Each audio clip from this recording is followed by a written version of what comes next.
MBBS in abroad. Apollo MedSkills 6 years of MBBS program will be completed in 35 lakhs only.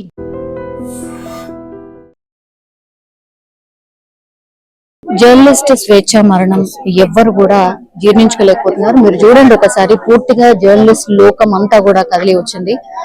పూర్తిగా ఆమె చాలా ధైర్యవంతురాలు. అసలు ఆమె చనిపోవడం ఏంటి, ఆమె సూసైడ్ చేసుకోవడం ఏంటి, ఇదే అందరూ కూడా మాట్లాడుతున్నటువంటి పరిస్థితి అయితే కనిపిస్తుంది.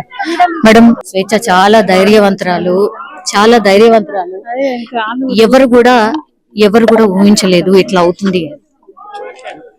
స్వేచ్ఛ లాంటి పిల్లలు ఎవరు కూడా ఇలాంటి నిర్ణయాలు తీసుకోవద్దండి. స్వేచ్ఛ సమాజంతో పోరాడింది, తన జీవితంతో పోరాడింది, తన చుట్టూ ఉన్న పరిస్థితులకు వ్యతిరేకంగా పోరాడింది. చాలా ధైర్యం కలిగిన పిల్ల, ఎందరికో ధైర్యం ఇచ్చిన పిల్ల. కానీ ఇక్కడ ఒక విషయం, ఎవరికైనా ఆత్మీయులు మోసం చేస్తే జరిగే గాయం చాలా పెద్దది. మనం ధైర్యం ఏమైపోయింది, ఆమె ఎందుకు ఇట్లా చేసుకుందని చాలా ఈజీగా అంటాం. కానీ మనసు మోసానికి గురైనప్పుడు, ఆత్మీయులు నమ్మిన వాళ్లే మోసం చేస్తే, ఆత్మీయులు అనుకున్న వాళ్ళు, హక్కును చేర్చుకుంటామన్న వాళ్ళు మోసం చేస్తే జరిగే గాయం, ఆ గాయాన్ని తట్టుకోవడం, ఇప్పటికే ఆ అమ్మాయి చాలా గాయాలు పాలు. ఆ గాయాన్ని తట్టుకోలేని స్థితిలో తీసుకుందేమో. అయినా ఆ స్థితిలో ఉన్న ఏ ఆడపిల్ల కూడా ఇట్లాంటి నిర్ణయాలు తీసుకోవద్దు అనేది అయితే మేము చెప్తున్నాం. స్వేచ్ఛ తన సొంత శక్తితో నిలబడింది. స్వేచ్ఛ అనేక అచీవ్మెంట్ సాధించింది. కానీ వ్యక్తిగత జీవితంలో ఈ నిర్ణయం తీసుకుని మనందరికి దూరం అయింది. దాని బిడ్డకి, దాని తల్లి, అది కన్న వాళ్ళు, దాన్ని కన్న వాళ్ళు ఇవాళ సఫరర్స్, విక్టిమ్స్. ఇంకోటి, ఈ సమాజంలో ఏ మగవాడికైనా తెలియాల్సింది, మీకు పెళ్ళాం బిడ్డలు ఉంటే వాళ్ళతో తేల్చుకోండి.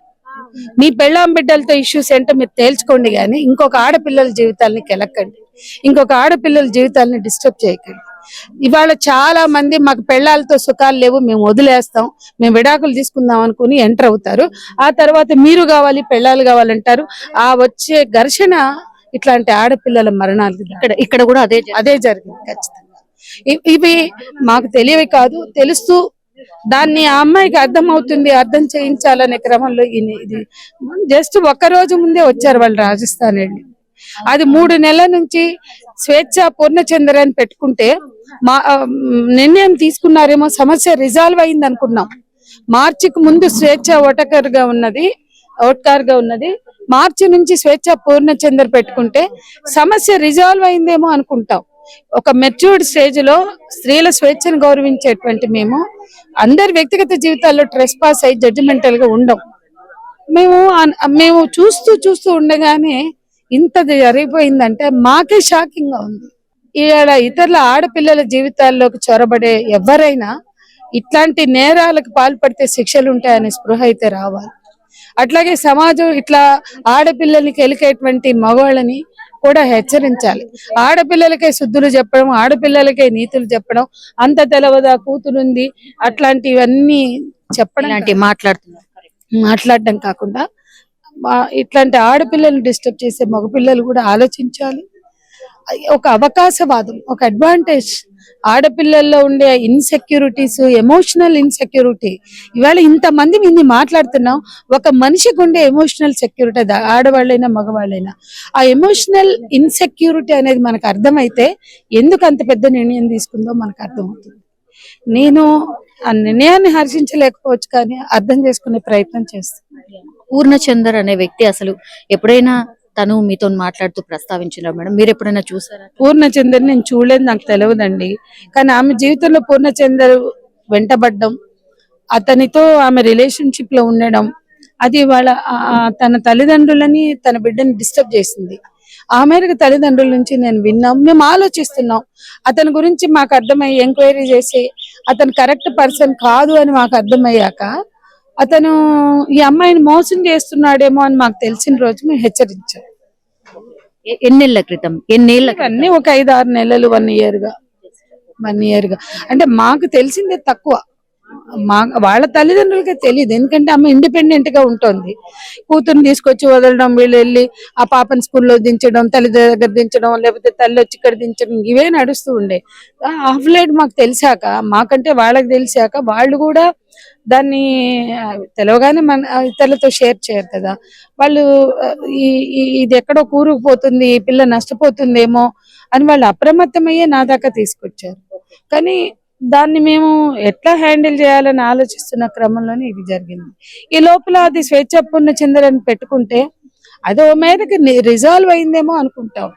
ఇప్పుడు ఎవరు మన దగ్గరకు వచ్చి కూర్చోలా, స్వేచ్ఛ రాలా, పూర్ణచంద్ర రాలా. ఎందుకు జడ్జిమెంటల్ గా ఉంటాం ఇంకొకళ్ళ జీవితాల గురించి? మా ముందుకు వచ్చి చర్చకు వచ్చినప్పుడే కదా. ఇప్పుడు శ్రీదేవి శంకరన్న వచ్చి షేర్ చేసుకున్నారు కాబట్టి వాళ్ళకి మేము ఏమన్నా సలహా ఇవ్వగలిగాం.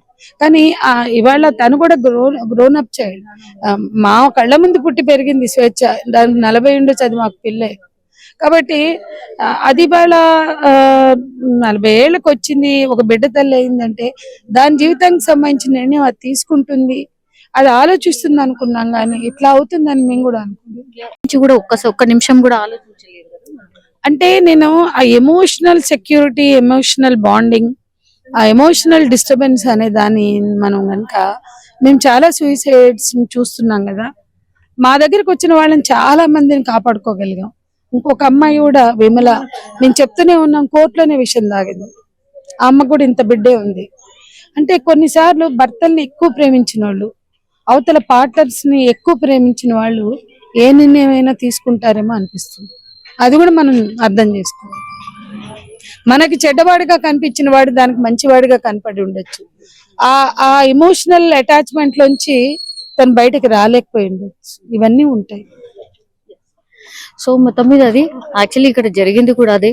పూర్ణచంద్రే పూర్తిగా మోసం చేశాడు మా అమ్మాయిని అని వాళ్ళ ఫాదరే చెప్తున్నటువంటి పరిస్థితి అయితే కనిపిస్తోంది. సో ఇది వాళ్ళ మమ్మీ వాళ్ళ ఇల్లు. యాక్చువల్లీ మనం చూడొచ్చు ఎంత స్మైలీగా, ఎంత హ్యాపీగా ఉన్నటువంటి ఫేస్ ఇది. తీరా చూస్తే ఇప్పుడు అసలు లేనటువంటి పరిస్థితి. చాలా మంది వాళ్ళు ఏడుస్తున్నటువంటి పరిస్థితి కనిపిస్తోంది. ఒక్కసారి చూడండి, ఆమె ఫోటో ముందర ఏడుస్తున్నటువంటి సిచ్యువేషన్ అయితే కనిపిస్తోంది. సో ఇది రామ్ నగర్ కి సంబంధించిన ప్రాంతం ఇది. సో ఇక్కడ వాళ్ళ మమ్మీ వాళ్ళ ఇల్లు. సో మమ్మీ వాళ్ళ ఇంటి దగ్గరే ఆమె అంతిమ సంస్కారాలకు సంబంధించి పూర్తి ఏర్పాట్లు చేసిండ్రు. అట్లాగే అంతిమ యాత్ర ఇప్పుడు ముందుకు కదులుతున్నటువంటి పరిస్థితి అయితే కనిపిస్తోంది. కానీ అందరూ ఎవరైనా సరే, జర్నలిస్టులు కావచ్చు, లేకపోతే ఇన్సిడెంట్ చూసిన వాళ్ళు ఎవరైనా సరే, ఒక డిసిషన్ తీసుకునే ముందు, ఇంత పెద్ద డిసిషన్ తీసుకునే ముందు కనీసం ఆలోచించాల్సింది. దానికి ఒక బిడ్డ ఉంది, అమ్మ నాన్న ఉన్నారు కాబట్టి కనీసం ఆలోచించాల్సింది కదా అన్న మాట అయితే చెప్తున్నారు. తనకి వేదన ఉండొచ్చు, ఆర్ ఇమోషనల్లీ ఆమె పూర్తిగా డౌన్ అయి ఉండొచ్చు. కానీ ఒక్క నిమిషం తన బిడ్డ గురించో వాళ్ళ తల్లిదండ్రుల గురించి ఆలోచిస్తే బాగుండేది అన్న అభిప్రాయం మాత్రం ఇక్కడ వ్యక్తమవుతోంది.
వచ్చి ఒళ్ళు గాలితే అమ్మకుంటే నిండా బాధ ఉంటుంది. ఓ దేవుడా,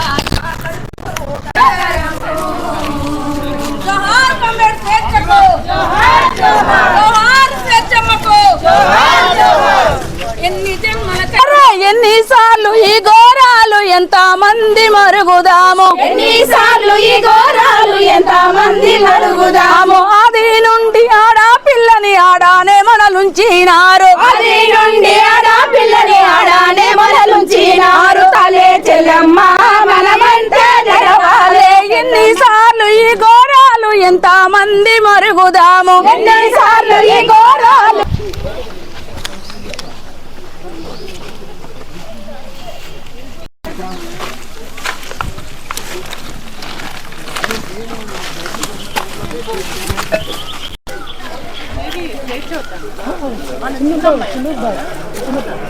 అమ్మలు కాల్స్తారు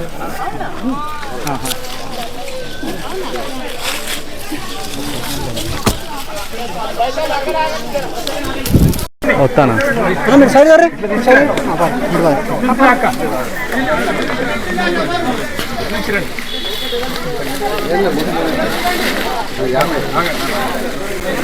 అడిచారు కానీ ఒక్క నిమిషం అక్కడ పోండి ఏం చేస్తున్నారు మరి? కొంచెం పక్కన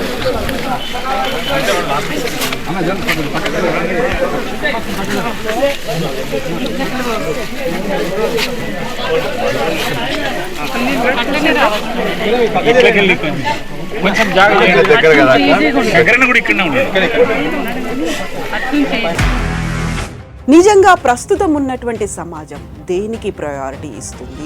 ఆర్థిక సంబంధాల చుట్టూ మాత్రమే తిరుగుతుంది. మళ్ళీ ఎన్నికలంగానే చాలా విరక్తి కలుగుతాను. మంచి అనిపిస్తుంది కదా, లేడీస్ కూడా ఛాలెంజింగ్ జాబ్స్ చేసినప్పుడు చాలా బాగుంటది. ట్రాఫిక్ అసిస్టెంట్స్ గా నియమించిన ట్రాన్స్జెండర్స్ అందరితో సాల్యూట్ చేయించుకుంటున్నారు. ఫుడ్ డెలివరీ ఇవ్వటానికి వెళ్ళినటువంటి డెలివరీ బాయ్ అనిల్ పై కళ్ళ ముందు పెళ్ళండి